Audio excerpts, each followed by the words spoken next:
अस्सलाम वालेकुम dear viewers, मैं हूं Waheed Wazir. Welcome to my YouTube channel. तो इस वीडियो में हम डिस्कस करने वाले हैं इथ्रेल, क्योंकि जहां पर इथाइलिन हार्मोन की बात होती है वहां पर यह टर्म भी यूज होता है। इथ्रेल को एथेफोन भी कहा जाता है। इसका जो केमिकल नेम है वो है 2 क्लोरो इथाइल फॉस्फोनिक एसिड। इथ्रेल क्या है? इथ्रेल सिंथेटिक प्लांट ग्रोथ रेगुलेटर है।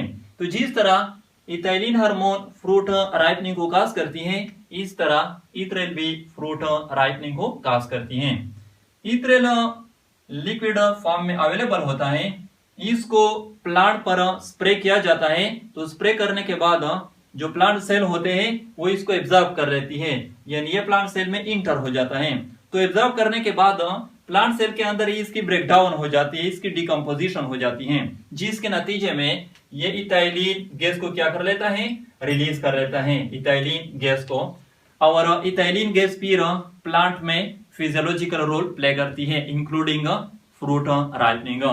तो इथाइलिन गैस किस तरह फ्रूट राइपनिंग को काज करती है, इसको मैं प्रीवियस वीडियो में डिटेल के साथ बता चुका हूं। Thank you.